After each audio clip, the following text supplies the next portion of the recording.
Porsche 718 Boxster GT's first drive, keeping manuals alive. The mid-engine Boxster continues to carry the torch for shift-it-yourself transmissions.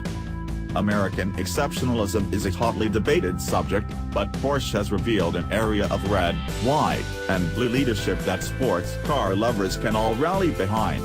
The U.S. market buys the highest percentage of new Porsches equipped with traditional H-pattern manual transmissions. USA. They still only account for a little more than a quarter of the brand's cars on which throwback DIY gearboxes are available, according to Porsche spokesman Luc van der Sande, but that is enough to help ensure the continued production of our preferred transmission type. But we don't usually buy drop-top sports cars like the Boxster for quantifiably rational reasons, or we'd likely choose its marginally more sensible hardtop fraternal twin, the Cayman.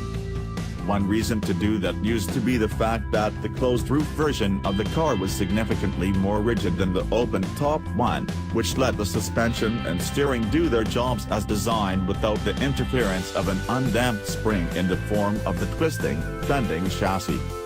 The 718 generation of the cars brought a substantial increase in structural rigidity, a factor that is particularly relevant to the stiffer-sprung GTS versions, according to 718 chassis project manager Joachim Meyer. In the original iteration, the bass variety of the Boxster was better handling than the Boxster S on anything other than smooth pavement because the S stiffer suspension simply twisted that car's limp chassis over bumps. The current 718 has very high rigidity, Meyer explained. That admirably rigid unibody benefits handsomely from the GTS suspension, which is lowered by 0.39 inches, 10 mm, in standard form and by 0.78 inches, 20 mm, when equipped with the sport chassis option.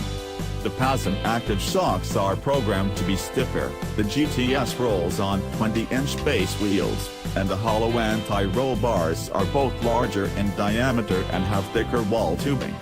The standard 10-spoke RS 4-wheel looks the best to my eye, but there are 3 other optional 20 inches for variety. All this hardware combines to produce a car that stays remarkably flat when slicing up the curves of California's Napa Valley during Porsche's press introduction of the car. Porsche torque vectoring selectively applies the inside brake while turning to help induce even sharper cornering response in the twisties. PTV also has a locking differential at its disposal, which it can apply when needed to assist the driver.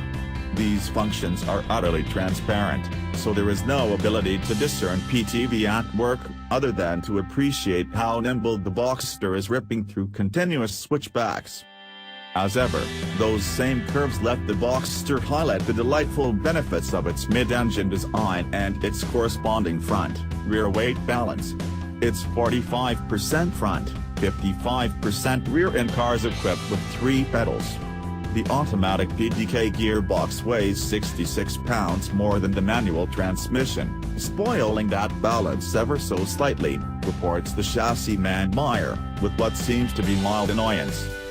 I can report that despite its sportier suspension and low-profile 235/35 VR20 front and 265/35 VR20 rear tires, finding an exceptionally deep and punishing pothole while enjoying a run up Spring Hill Road near our hotel, thanks to valet Tom, for the recommendation, produced no ill effects when I feared a blown tire and bent wheel. In addition to the upgraded suspension, the GTS package also provides improved braking and a more powerful version of the turbocharged 2.5-liter flat-4 engine. The standard 4-piston front brake calipers and 12.99-inch, 330mm rotors come straight from the 911 Carrera, while the optional 6-piston front calipers and 13.77-inch, 350mm carbon ceramic brakes further shorten braking distances and trim another 15 pounds of mass. These changes will a few seconds from the car's Nürburgring lap time, trimming it to 7:40 from the previous generation GTS's time of 7:56. Perhaps more surprisingly, the car is on par with the 7:39 time of the 911-997 Turbo second generation with the PDK. No, none of us live at the Nürburgring. but racetracks are one part dynamometer, reflecting the car's power output, and another part chassis dynamics benchmark. Car makers can brag about specs all they want, but the only way a car sets a fast lap time is if the engineers have done their homework to produce settled and confidence-inspiring handling, which is something sports car buyers can appreciate in everyday driving. That is absolutely the case with the new Boxster GTS. Precise steering, powerful and linear brakes, and a slick manual shifter lend the Alfresco 718 GTS the sublime qualities promised by the gold Porsche badge on the hood. Contributing the motive force for this rambunctious is the latest refinement of the four-cylinder turbo engine that debuted with the 718.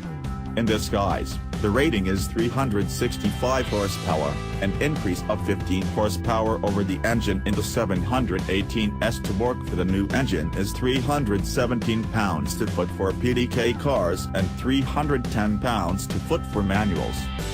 This helps achieve 0 to 60 miles per hour acceleration of 3.9 seconds and a quarter-mile time of 12.3 seconds for the tested PDK car.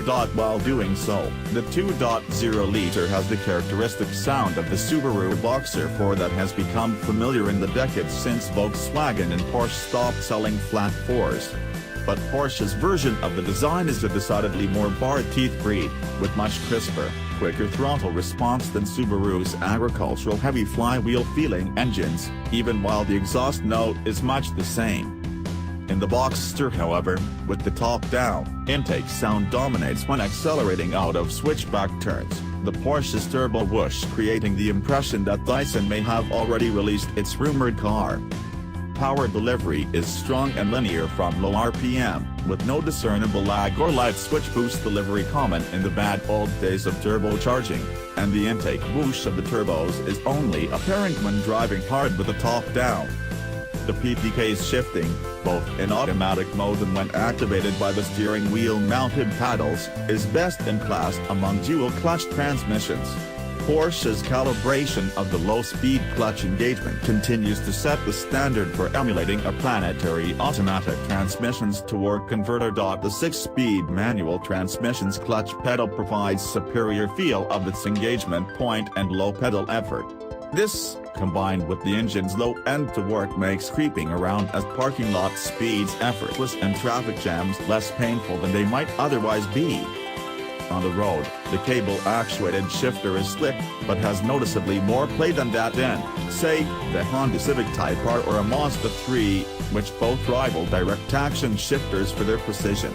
This means that while the Boxster's shifter is good enough to permit clutchless gear changes while dicing up a back road, it doesn't quite invite such use. This puts the Boxster at twice the price of the original entry-level Porsche Roadster when it debuted in 1996.